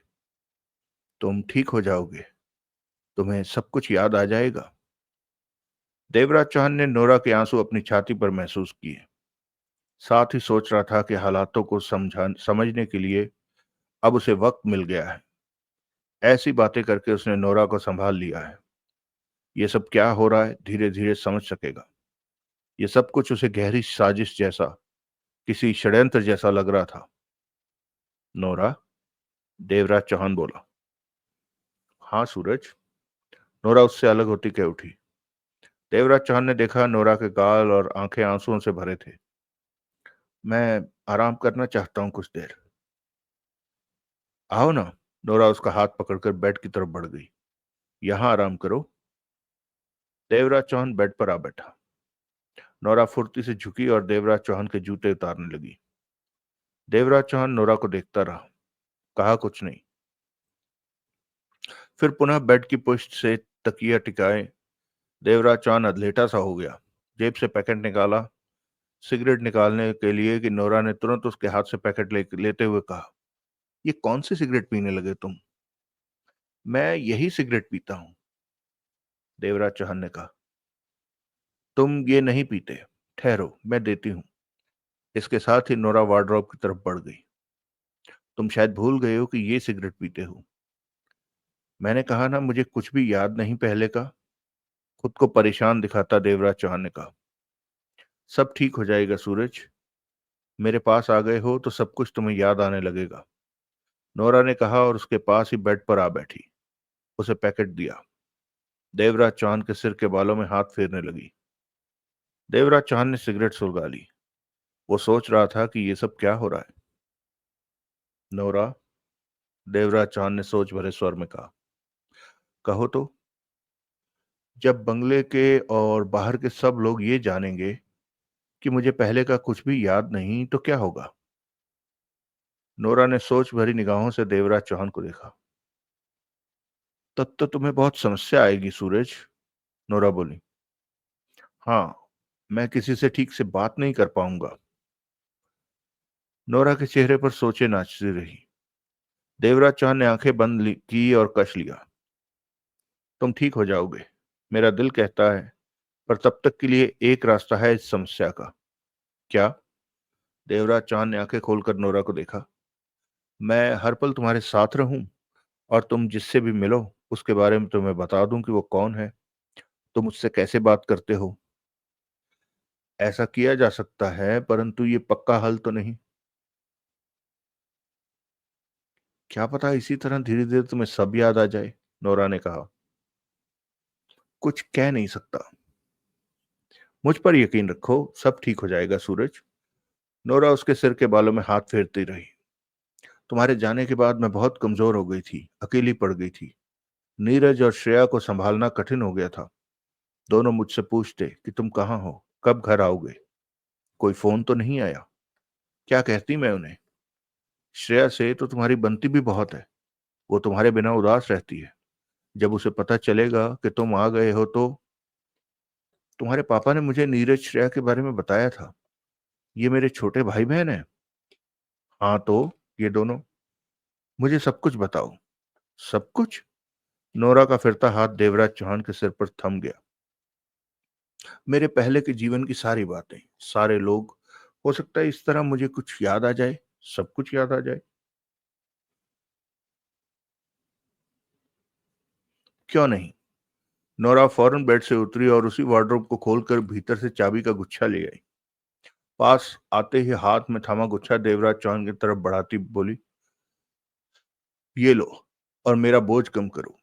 देवराज चौहान ने देखा, उस गुच्छे में दो लंबी चाबियां थी। उसने चाबियों का गुच्छा थामा और ध्यान से चाबियों को देखा। एक कुछ छोटी परंतु 3 इंच लंबी चाबी थी, दूसरी मोटी 5 इंच लंबी चाबी। देवराज चौहान को समझते देर न लगी कि ये चाबियां किसी तिजोरी या ऐसी ही किसी चीज की होनी चाहिए। कुछ याद नहीं आया? नोरा मुस्कुराई। नहीं, ये तुम्हारी तिजोरी की चाबी है। नोरा कह उठी। जब तुम अचानक चले गए थे तो बाद में ये चाबी मुझे उस टेबल के ड्रॉर में पड़ी मिली थी। मेरे पास तो पैसा था ही नहीं। तिजोरी में से ही 10 महीने से जरूरत का पैसा निकालकर खर्च करती रही। पर तिजोरी है कहाँ? आओ, मैं बताती हूँ पतिदेव। तुम जानते हो कि तिजोरी में क्या क्या है? नहीं, पहले तो मुझे भी पता नहीं था, परंतु तुम्हारे जाने के बाद मैंने तिजोरी को पूरा चेक किया था। अब तुम ही उसे देखो, शायद बीते वक्त तुम्हें याद आ जाए। अब उठो भी। देवराज चौहान ने देवर नोरा ने देवराज चौहान की बांह थामी। देवराज चौहान चाबियां थामे उठ खड़ा हुआ। नोरा उसे लेकर वार्डरोब के पास कोने में पहुंची और देखते ही देखते दोनों हाथों से वार्डरोब को धक्का देने लगी। वार्डरोब ऊपर नीचे चैनलों के साथ खड़ा था, जो कि चैनलों पर सरकता एक तरफ होता चला गया। उसके पीछे दीवार पर 5 फुट ऊंची 4 फुट चौड़ी तिजोरी का दरवाजा दिखने लगा। तिजोरी जमीन से 4 फुट ऊपर 6 इंच दीवार में धसी हुई थी। तिजोरी का सामने का दरवाजा देखकर ही पता चलता था कि वो मजबूत है, परंतु वो पुराने जमाने की थी। आजकल की तरह कॉम्बिनेशन वाली तिजोरी नहीं थी। देवराज चांद तिजोरी को देखता रह गया। खोलो इसे, नोरा बोली। देवराज चांद हाथ में दबी चाबियों को नोरा की तरफ बढ़ाते हुए बोला, तुम खोलो। नोरा ने चाबियां ली और तिजोरी खोलने लगी। तिजोरी के दरवाजे पर साथ साथ ही 2 की होल नजर आ रहे थे। नोरा ने पहले छोटी चाबी एक की होल में डालकर घुमाई, फिर बड़ी चाबी को दूसरे की होल में डालकर उल्टी दिशा में 3 बार घुमाने के बाद तिजोरी का हैंडल दबाकर उसका दरवाजा खोल दिया। देवराज चौहान की निगाह तिजोरी तिजोरी के भीतर जाकर ठहर गई। मैं दरवाजे की सिटकनी लगा हूं, कहकर नोरा दरवाजे की तरफ बढ़ गई, जबकि देवराज चौहान सत्ते की सी स्थिति में खड़ा था। तिजोरी में रखी करोड़ों की दौलत उसे नजर आ रही थी। उसकी पैनी नजरों ने भांप लिया था कि 1 से 2 या 3 करोड़ के बीच तक की नकदी पड़ी है। तिजोरी की दीवार के साथ साथ हजार हजार के नोटों की गड्डियों की लाइनें लगी हुई हैं। 500 के नोटों की गड्डियां भी थी। तिजोरी 4 से 5 फुट गहरी थी। बीच में छोटे ढेर की तरह गोल्ड रखा था। डायमंड के जो जेवरात भी थे। देखता रह गया देवराज चौहान। नोरा पास आ पहुंची थी। देवराज चौहान का दिमाग इस वक्त अजीब सी स्थिति में फंस चुका था। वो सोच रहा था कि किसी अनजान के सामने इस तरह दौलत नहीं परोसी जा सकती, वो भी इतनी बड़ी दौलत। तो क्या वास्तव में सूरज का वजूद है? नोरा सही कह रही है। नोरा के पापा सुंदरलाल ने जो कहा वो सब सही है। गोल्ड और डायमंड मिलाकर ये 3 करोड़ के ऊपर की दौलत थी। देवराज चौहान आगे बढ़ा और तिजोरी में हाथ डालकर सब कुछ देखने लगा, चेक करने लगा। तभी देवराज चौहान की निगाह एक मोटे से फोल्डर पर पड़ी। देवराज चौहान ने फोल्डर बाहर निकाला और उसे खोला। भीतर टाइप किए स्टाम्प पेपर थे। उसकी तस्वीर भी पेपर पर लगी थी। एक और तस्वीर थी 65 साल के बुजुर्ग की। देवराज चौहान स्टैम्प पेपरों को पढ़ता चला गया। कोर्ट की मोहरें उन कागजों के आगे पीछे लगी थी। पेपर पैडर रोड के इसी बंगले के थे। इसमें उसका नाम सूरज लिखा था और उस बुजुर्ग व्यक्ति का नाम शिवचंद था। पेपरों के मुताबिक शिवचंद उसका पिता था। तारीख के हिसाब से 15 महीने पहले शिवचंद ने यह बंगला अपने बेटे सूरज को गिफ्ट के तौर पर दिया था। इसका मतलब इस बंगले का मालिक सूरज है और उसे सूरज समझा जा रहा है। देवराज चौहान जानता था कि यह बंगला 200 करोड़ से ज्यादा का है। जबरदस्ती उसे पकड़कर उसे सूरज कहकर सब कुछ दिया जा रहा है, साथ में नोरा नाम की खूबसूरत पत्नी, बंगला भी, महंगी गाड़ियां भी। देवराज चौहान ठगा सा खड़ा था। पास खड़ी नोरा को तो वो बिल्कुल ही भूल गया था। देवराज चौहान ने कागजों के उस फोल्डर को वापस तिजोरी में रखा। चेहरे पर गंभीरता नाच रही थी। वो सोच रहा था, परंतु सोचें इतनी ज्यादा इकट्ठी हो गई थी कि पता नहीं चल रहा था कि वो क्या सोच रहा है। कुछ याद आया? नोरा की आवाज कानों में पड़ी। देवराज चौहान ने गर्दन घुमाकर नोरा को देखा। नोरा के चेहरे पर उत्सुकता के भाव थे और नजर उस पर थी। नहीं, देवराज चौहान ने इंकार में सिर हिलाया। ओह, नोरा के चेहरे पर मायूसी छा गई। देवराज चौहान ने खुली तिजोरी पर नजर मारकर नोरा से कहा, इसे बंद कर दो। इसके साथ ही देवराज चौहान वापस बेड पर पहुंचा और सिगरेट सुलगा ली। नोरा ने तिजोरी पहले की तरह बंद कर दी, वार्डरोब को वापस सरकाया और पास आ पहुंची। ये लो। नोरा ने चाबियां उसकी तरफ बढ़ाई। तिजोरी को संभालना मेरे बस का नहीं। देवराज चौहान ने चाबियों को देखा, फिर नोरा को। ये तुम ही रखो। देवराज चौहान का स्वर गंभीर था। बिल्कुल नहीं। नोरा ने चाबियां देवराज चौहान के पास रखते हुए दृढ़ स्वर में कहा, मैं ही जानती हूं कि पिछले 10 महीने से तिजोरी को कैसे संभाल रही हूं। हर समय मुझे तिजोरी की चिंता लगी रहती थी कि कोई भीतर का सामान ना ले जाए। ऐसा हुआ तो तुम्हारे वापस आने पर तुम्हें क्या मुंह दिखाऊंगी। अब तुम वापस आ, कुछ दिन और रखो। देवराज चौहान ने कहना चाहा। एक पल भी नहीं। इतनी बड़ी जिम्मेदारी मैं नहीं संभाल सकती सूरज। अब तुम वापस आ गए हो तो अपने कामों को संभालो। बेशक तुम्हें अभी कुछ याद नहीं, परंतु आने वाले वक्त में सब ठीक हो जाएगा। कभी भी तुम्हें सब याद आ सकता है। कभी भी तुम्हें सब याद आ सकता है। नहीं तो हम खामोशी से किसी बड़े डॉक्टर से इलाज। मैं नहीं चाहता कि कोई जाने कि मैं पहले का वक्त भूल चुका हूं। देवराज चौहान का धीमा स्वर सोच भरा था। नोरा ने गंभीर नजरों से देवराज चौहान को देखा और बेड के किनारे पर पास ही बैठ गई। मैं तुम्हारे साथ हूं सूरज, पहले भी तुम्हारे साथ थी। तुम जो कहोगे मैं वैसा ही करूंगी। ये चाबियां, ये नहीं।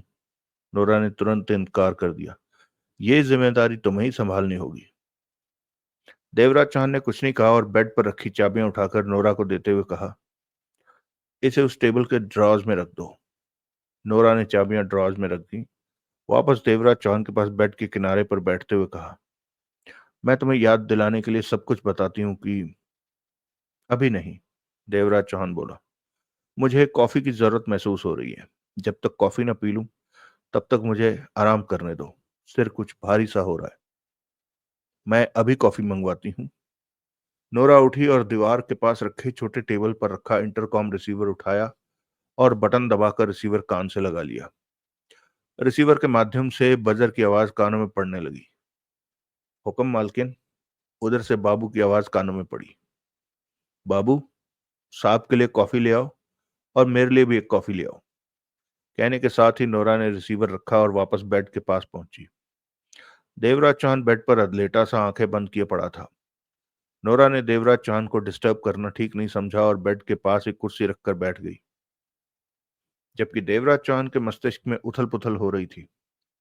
उसके दिमाग का इस वक्त वही हाल था जो कि सागर मंथन के वक्त सागर की लहरों का होता है।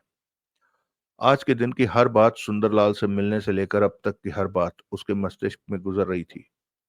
बार बार सब कुछ सामने आ रहा था। अब तक तो वो बात को, मामले को हल्के में ले रहा था। सब कुछ धोखा या षड्यंत्र जैसा लग रहा था। कुछ गड़बड़ लग रही थी उसे। परंतु तिजोरी देखने के बाद वो सोचने के लिए मजबूर हो गया, ये मात्र धोखा नहीं है, कुछ चालबाजी नहीं है। करोड़ों की दौलत तिजोरी में मौजूद थी, उसके हवाले थी। बंगले के कागजात भी तिजोरी में रखे थे, जिनके हिसाब से वो 200 करोड़ के बंगले का मालिक था। कागजों पर उसकी तस्वीर लगी थी। किसी भी तरह की शक की कोई गुंजाइश नजर नहीं आ रही थी। कहीं भी कोई धोखा नहीं लगा उसे। 200 करोड़ का बंगला और करोड़ों की दौलत, उसे देकर कोई खेल नहीं खेला जा सकता था। स्पष्ट था कि सूरज का वजूद है। वो सूरज जिसका चेहरा पूरी तरह उससे मिलता है, कद काठी मिलती है, यहां तक कि आवाज भी मिलती है। अगर आवाज न मिलती होती तो अब तक ये बात नोरा कह चुकी होती। और तो और उसके कंधे जैसा और दाईं जांग पर मौजूद तिल जैसा तिल भी सूरज के इन्हीं दोनों जगहों पर है। आखिर सूरज है कौन? उसमें और सूरज में इतनी समानता क्यों है? क्या सूरज से उसका कोई रिश्ता है? नहीं, असंभव। कोई रिश्ता नहीं हो सकता। उसका ऐसा कोई भाई नहीं था जो ठीक उस जैसा हो। तो क्या रिश्ते के बिना भी वो और सूरज एक जैसे हैं? परंतु अभी भी देवराज चौहान को कई बातें समझ नहीं आ रही थी सूरज के बारे में। वो स्वयं इश्तिहारी मुजरिम था, पुलिस में वांटेड था। उसकी तस्वीर पुलिस के पास थी। ऐसे में पुलिस ने उसकी जगह सूरज पर हाथ क्यों नहीं डाला?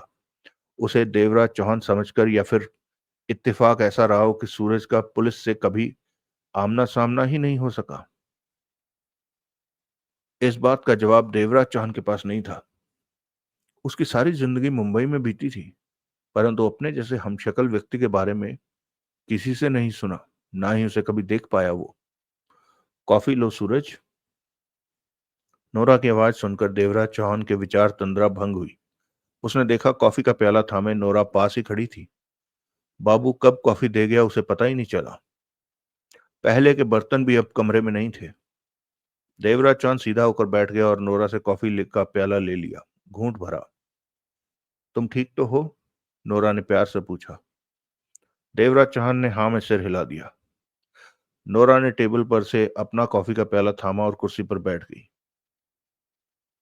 देवराज चौहान पुनः सोचों में डूब गया। तिजोरी देखने के बाद उसके दिमाग के हालात बदल गए थे। उसकी सोचें अब इन हालातों से सहमत होने होते दिखने लगी थी कि उस जैसा कोई इंसान सूरज नाम का है, तभी तो सब धोखा खा रहे हैं। यहाँ तक कि उसके हवाले करोड़ों की दौलत कर दी गई। आखिर सूरज ये सब छोड़कर चला क्यों गया? यहाँ के लोग उसे सूरज समझ रहे थे, जबकि वो सूरज नहीं था। सूरज के कंधे पर तिल था, दाईं जांग के भीतर की तरफ तिल था, और ठीक ऐसे ही तिल उसके कंधे और जांग पर भी थे। एकाएक देवराज चांद की सोचें टूटी। उसने नोरा को देखा और आधा खाली प्याला पास के साइड टेबल पर रखते हुए कह उठा, मैं तुम्हें कंधे और जांग का तिल दिखाना चाहता हूँ, पर मैं जरूरत नहीं समझती। तुम किन बातों में उलझ? मैं दिखाना चाहता हूँ। देवराज चांद बेड से उठा और कमीज खोलने लगा। तुम तिलों को देखकर बताओ कि क्या पहले भी तुमने मेरे शरीर पर ऐसे ही तिल देखे थे, या अब इनमें कुछ बदलाव है? ये कैसी बातें कर रहे हो? नोरा के चेहरे पर अजीब भाव उभरे। कमीज उतारने के बाद देवराज चांद पैंट खोलने लगा। नोरा के चेहरे पर अब उलझन के भाव दिख रहे थे। देवराज चांद अब बनियान और अंडरवियर में नोरा के सामने खड़ा था। देखो। देवराज चांद गंभीर था। नोरा ने कॉफी का प्याला रखा और चेयर से उठकर देवराज चांद की पीठ की तरफ पहुंची और कंधे पर मौजूद तिल को देखा और कह उठी, तिल है, वैसा ही है, ठीक तो है। समझ में नहीं आता कि तुम क्या दिखाना चाहते हो। जांग पर देखो। नोरा सामने की तरफ आई और झुककर दाईं जांग पर भीतर की तरफ देखा। वहां स्पष्ट रूप से तिल नजर आ रहा था। वो सीधी खड़े होते हुए कह उठी, तिल है जांग पर भी। दोनों तिल वहीं पर हैं जहां तुमने पहले देखे थे, आगे पीछे तो नहीं है? देवराज चांद ने पूछा। वहीं हैं, तिल अपनी जगह थोड़ी बदलते हैं, नोरा ने कहा और आगे बढ़कर देवराज चांद की छाती से सट गई। देवराज चांद अंडरवियर और बनियान में था। देवराज चांद ने नोरा को आराम से अपने से अलग किया। मैं तुम्हारी पत्नी हूँ सूरज, नोरा ने कुछ नाराजगी सा से कहा, और हम 10 महीने बाद मिले हैं, और मैं तुम्हें बता चुका हूं कि मुझे पहले का कुछ भी याद नहीं। देवराज चांद ने सामान्य स्वर में कहा और पैंट कमीज पहनने लगा। मेरे लिए ये चिंता का विषय है कि मुझे कुछ भी, तो उससे क्या फर्क पड़ता है? मुझे तो याद है, हम पति पत्नी की तरह रह सकते हैं। ठीक वक्त आया तो तुम्हें याद आ जाएगा। पैंट कमीज पहनकर देवराज चांद ने कॉफी का प्याला उठाया और बेड पर बैठ गया। चेयर पर बैठो नोरा, तुमसे कुछ कहना है, देवराज चांद ने सोच भरे स्वर में कहा। नोरा चेयर पर बैठ गई। देवराज चांद ने कॉफी का घूंट भरा और बोला, तुम कहती हो कि हम पति पत्नी हैं, जबकि तुम मेरे लिए अनजान हो, क्योंकि मुझे कुछ याद नहीं। उससे क्या फर्क पड़ता है? हम वैसा प्यार तो कर ही सकते हैं जैसा पति पत्नी करते। मुझे फर्क पड़ता है। देवराज चांद गंभीर था। ये क्या कह रहे हो सूरज? नोरा के होठों से निकला। एक्सीडेंट ने मेरे दिमाग पर बुरा प्रभाव डाला है। मैं सब कुछ भूल गया हूं, परंतु सब कुछ ठीक हो सकता है अगर तुम मेरा साथ दो तो। मुझे तुम्हारे साथ की जरूरत। सूरज, मैं तो तुम्हारे साथ। तुम्हें मेरी कुछ बातें माननी होंगी। देवराज चांद ने घूंट भरकर कॉफी का प्याला एक तरफ रख दिया। क्या? तुम सेक्स के लिए मेरे पास नहीं आओगी? क्या? नोरा के मस्तिष्क को तीव्र झटका लगा। ऐसा क्यों? उसके होठों से निकला। अगर ये मेरा घर है, तुम मेरी पत्नी हो, तो मुझे संभलने का मौका दो। सब कुछ तेजी के साथ नहीं होना चाहिए। मुझे धीरे धीरे यहाँ की आदत डालने दो। यहाँ के माहौल से मुझे वाकिफ होने दो। मेरा दिल और दिमाग की हालत तुम नहीं समझ रही। मुझे कुछ मुझे कुछ बात नहीं, और हाँ, मुझे कुछ याद नहीं और तुम्हें सब याद है। हम दोनों में बहुत फर्क आ चुका है। नोरा देवराज चांद को टकटकी बांधे देखने लगी। देवराज चांद ने सिगरेट सुलगा ली। मैं तुम्हारी बात समझ गई, नोरा धीमे स्वर में बोली, पर फिर कहती हूँ कि हम आपस में प्यार करते रहें तो हर्ज ही क्या है? हम पति पत्नी हैं। हो सकता है मेरे प्यार से तुम्हें सब कुछ याद आने में सहायता मिले। अभी नहीं।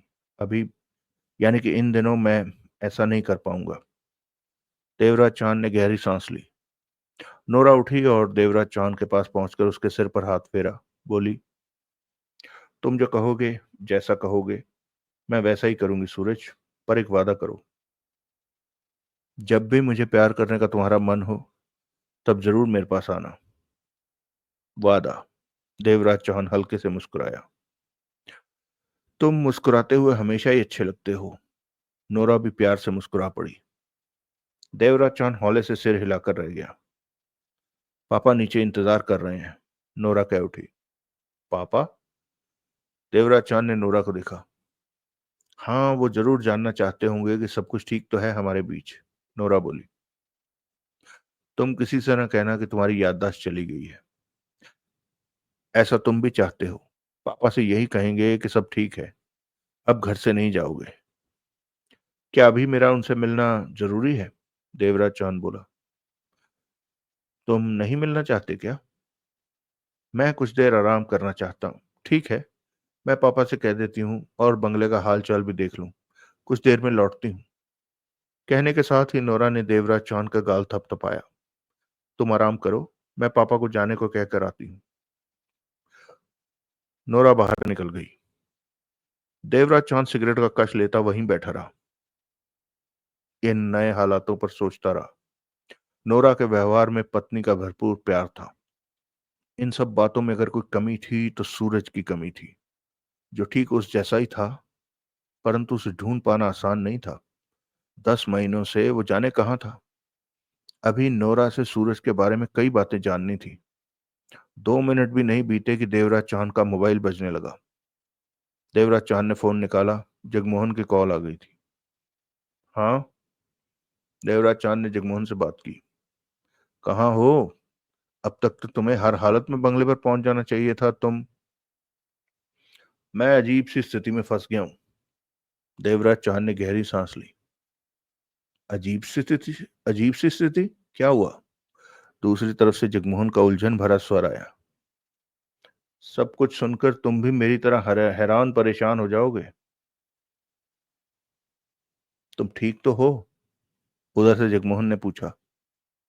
ठीक हूं। बताओ क्या कहना चाहते हो? देवराज चौहान ने कम शब्दों में जगमोहन को फोन पर सारी बात बताने लगा। 10 मिनट लगे। जगमोहन सारी बातों से वाकिफ हो गया। ये मामला तो सिर हिला देने वाला है।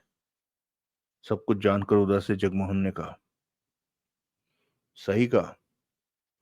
इस वक्त तुम उसी बंगले पर हो? हाँ। नोरा के पास? हाँ। देवराज चौहान के चेहरे पर गंभीरता थी। क्या सोचा है, क्या करोगे?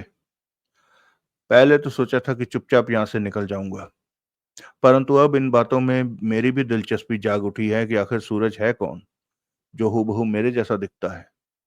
इतनी बड़ी दौलत होते हुए उसका घर छोड़कर चले जाना अपने आप में अजीब बात है। वो किन हालातों में घर से गया, यहाँ क्या होता रहा, मुझे सब कुछ जानना है। जानकर क्या करोगे? जरूरत समझी तो हालातों को ठीक करने की चेष्टा करूंगा। देवराज चौहान बोला। कहीं ये सब तुम्हारे खिलाफ कोई षड्यंत्र तो नहीं? उधर से जगमोहन ने पूछा। कह नहीं सकता। देवराज चौहान ने सोच भरे स्वर में कहा। दो बातों की वजह से मैंने यहां रुकने की सोची है। पहली बात यह कि नोरा का बताना कि मेरे कंधे और जांग के भीतरी तरफ तिल है, ये बात वही जान सकता है जो मेरा करीबी रहा हो। परंतु नोरा का कहना है कि मैं सूरज हूं और पत्नी होने के नाते दोनों तिलों के बारे में बताया। मेरे लिए हैरानी की बात है कि क्या दो इंसानों के चेहरे एक से हो सकते हैं? अगर हो सकते हैं तो क्या उनके तिल भी एक समान एक जगह पर हो सकते हैं? इस बात के निष्कर्ष पर पहुंचना है मुझे। यह तभी हो सकता है जब मैं यहां रहूं, यहाँ के हालातों, यहाँ के लोगों को समझूं। और दूसरी बात क्या है? दूसरी तरफ से जगमोहन ने पूछा। वो तिजोरी जिसमें कैश, गोल्ड, डायमंड मिलाकर 3 करोड़ की दौलत बनती है। नोरा ने वो तिजोरी मुझे दिखाकर उसकी चाबियां इस तरह मेरे हवाले कर दी कि मेरे आ जाने पर उसने राहत की सांस ली हो। मेरे इंकार करने पर भी वो चाबियां देकर ही मानी कि तिजोरी संभालना उसके लिए बोझ है। नोरा का व्यवहार पूरी तरह ये साबित करता है कि मैं और सूरज एक से ही दिखते हैं।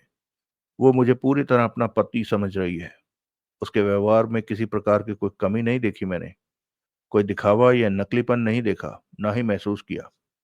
अगर ये षड्यंत्र होता तो इस प्रकार 3 करोड़ की नगद दौलत मेरे सामने न रखी जाती। तिजोरी में इस बंगले की फाइल रखी है जिसके मुताबिक सूरज यानी कि मैं बंगले का मालिक हूं। सूरज के पिता शिवचंद ने 15 महीने पहले अपने बेटे को अपने बेटे सूरज को यह बंगला गिफ्ट किया है। डीड सूरज के नाम से है और सूरज यानी कि मेरी तस्वीर उन कागजों पर लगी है। और वो बंगला 200 करोड़ का है। हाँ। जगमोहन के गहरी सांस लेने की आवाज देवराज चौहान के कान में पड़ी। मेरी तो समझ में कुछ नहीं आ रहा। मुझे सब कुछ गोल गोल सा लग रहा है। तुम्हें सब ठीक लगता है? मैं हालातों को समझ रहा हूं, अभी बहुत कुछ देखना, जानना, समझना बाकी है। कहीं तुम खतरे में ना पड़ जाओ। अभी तक तो ऐसा कुछ महसूस नहीं हुआ, फिर भी मैं सतर्क हूं। तुम वहीं रहोगे? हाँ। यहाँ रहकर मैं हालातों को बेहतर समझ सकूंगा। पर तुम्हें वहां रहने की जरूरत क्या है? मैं ये मामला पूरी तरह जानना चाहता हूँ, और इन बातों से हमें क्या लेना देना। मेरी मानो तो वहां से निकल आओ। पहले मैंने भी यही सोचा था कि यही करूंगा, परंतु अब तक यहाँ के जो हालात मेरे सामने आए हैं, उन्हें देखते हुए मन में आया कि अगर सूरज बनकर मैं यहाँ के लोगों के काम आ सका, इनकी जिंदगी आसान कर सका, तो जरूर करूंगा। अगर सब कुछ सच और सामान्य है तो। दूसरी उत्सुकता मन में सूरज को देखने की भी है। पर वो तो 10 महीने से बंगले से गायब है। हाँ, इस पर भी सोचता हूँ कि शायद सूरज से कहीं मुलाकात हो जाए। मैं कुछ नहीं कह सकता। तुम सब कुछ बेहतर देख रहे हो, फैसला तुमने ही लेना है। मेरी कार कहाँ खड़ी है सुन लो, और वहां से कार उठा लाना। देवराज चांद ने बताया कार कहाँ खड़ी है। सुनने के बाद जगमोहन ने उधर से कहा, इस मामले में मेरी कहीं जरूरत है? अभी तो नहीं। मुझे बताते रहना कि तुम्हारे आसपास क्या चल रहा है। हाँ, हम फोन पर बात करते रहेंगे। कहने के साथ ही देवराज चांद ने फोन बंद कर दिया। चलिए दोस्तों, पहला भाग, एक्चुअली क्या हुआ कि ये सीन बहुत लंबा चला गया, तो मैं सीन चेंज होने की का वेट करता रहा। काफी लंबा एपिसोड रिकॉर्ड हो गया। कोई बात नहीं, उतने ही कम होंगे। क्या जबरदस्त प्लॉट है, हैं? ये तो बड़ा स्ट्रेंज था। ये बात मुझे भी समझ में नहीं आई। ऐसा हो सकता है कि किसी आदमी ने कभी देवराज चांद को बेहोश करके उसकी फिजिकल अपीयरेंस को यू नो कर लिया हो, ढूंढ लिया हो। मुझे लगता है कि कोई कोई बड़ा आदमी देवराज चांद से अपना काम निकलवाना चाहता है। मैं ये बात मानने को तैयार नहीं हूं कि कोई दो आदमी एक जैसी शक्ल के हो सकते हैं, यानी कि उनका सब कुछ एक जैसा हो सकता है। और वैसे भी जो जो सच्चाई होती है ना, उसमें, मतलब, कैसे कहूं मैं, कम से कम एक पति पत्नी एक दूसरे के जो जो जो शरीर होता है ना, उसे जानते हैं। ऐसा कभी नहीं हो सकता कि ईमानदारी से, अगर मन में ईमानदारी हो तो, क्योंकि कोई भी दो आदमी, उनकी जो जो शारीरिक, कैसे बताऊं, कि जो शरीर की जो महक होती है, वो एक सी नहीं हो सकती, कभी नहीं। तो ऐसा कभी नहीं हो सकता कि कोई दो आदमी एक ही जैसे हों। कम से कम पति पत्नी झट से बता सकते हैं कि ये वही है कि वो नहीं है। तो मैं इस बात को मानने को तैयार नहीं हूं कि ये डेफिनेटली कोई ना कोई साजिश है। हाँ, कोई बड़ा आदमी, कोई ऐसा आदमी जो पूरी तरह से शातिर है, देवराज चौहान को जानता है, उसकी आदतों को जानता है, कि वो कैसे यकीन करेगा। अब सोचने वाली बात ये है कि जब देवराज चौहान ने उसे कहा कि मुझे यकीन दिलाओ, तो यकीन दिलाने के लिए ना तो उसने कोई फैमिली एल्बम उठाकर लाई कि ये देखो हमारे परिवार की तस्वीरें, ये तुम्हारा भाई है, बहन है, लाकर उसे कमरे में बिठा लिया। ठीक है, पति-पत्नी है, लेकिन पति-पत्नी का भी एक टाइम होता है। एक आदमी 10 महीनों बाद घर से गायब रहा आदमी आया, तो पूरे मोहल्ले में हो हल्ला हो जाता है, एकदम से थोड़ी। और फिर लाते ही उसने देवराज चाँद को इम्प्रेस करने की कोशिश की, चाबियाँ पकड़ाकर, जिससे कि उसने इंटेंशनली दिखाया है देवराज चाँद की ये देखो, ये रहे पैसे, तो तुम ये मत सोचना किसी पैसे के चक्कर में, जो कि जिन जिस जिस लाइन पर उसका ऑलरेडी थॉट प्रोसेस चल रहा है। और उसे ये भी दिखा दिया कि भाई 200 करोड़ का बंगला है, ये है, वो है। पॉइंट ये है कि कोई ना कोई बड़ा आदमी इस गेम में है जो किसी तरह का कोई बड़ा खेल खेलना चाह रहा है। खैर, हंसी मेरी इस बात पे छूट गई कि जगमोहन को जैसे ही बताया कि भाई 200 करोड़ का तो बंगला ही है। अब जिस हिसाब का जगमोहन है, उसके तो एकदम से मतलब जीभ बाहर निकल आई होगी कि अरे भाई साहब 200 करोड़ का बंगला ही। तो खैर, लेकिन कहानी अच्छी लग रही है। आप लोगों को कैसे लग रहे हैं ये प्लॉट और ये कहानी, मुझे बताइएगा। कोशिश मेरी पूरी है कि जल्दी से जल्दी इसका दूसरा भाग भी आपके सामने प्रेजेंट कर दूं। और आप सबसे रिक्वेस्ट है कि जिन दोस्तों ने अभी तक भी हमारे चैनल को सब्सक्राइब नहीं किया है, वो सब्सक्राइब कर दें। अच्छा, एक सलाह लेनी थी आप लोगों से। मैं जानता हूँ कि थोड़ा लंबा होता जा रहा है, तो काइंडली टॉलरेट कर लीजिएगा। एक आधा मिनट और बात करूंगा। अगर आप में से किसी को एक्सपीरियंस हो तो मुझे बताना। हुआ क्या दोस्तों कि जब मैं हमारे चैनल की कल मैं अभी थोड़ी देर में ना इसकी एनालिटिक्स देखकर आपको ठीक से बता दूंगा। कहना मैं ये चाहता हूँ कि हमारे जो पहले 200 सब्सक्राइबर हैं, वो बहुत तेजी से बने हैं। लाइक रोज के करीब 10-10, 15-15 बनते गए, और अब जाकर रुक गए हैं 200 के बाद। क्या कोई मसला हो गया है या ऐसा ही होता है? आप में से किसी को कोई तजुर्बा हो तो मेरे साथ जरूर शेयर कीजिएगा। क्यों ऐसा हुआ होगा? मतलब यू नो एकदम से स्लो हो गई ये कहानी। खैर, तो बाकी देखते हैं आगे क्या होता है। मुझे उम्मीद है आप लोगों को भी ये कहानी पसंद आएगी, और जैसा हमने प्लान किया हुआ है, सबसे पहले वही कहानी है जो और कहीं नहीं है। 52 पत्ते, पहली बार कहानी वार्ता पर आपके अपने दोस्त विक्रम के साथ। सुनते रहिए। अगले एपिसोड में मिलेंगे, तब तक खुश रहिए, स्वस्थ रहिए, सुखी रहिए। जय हिंद, वंदे मातरम।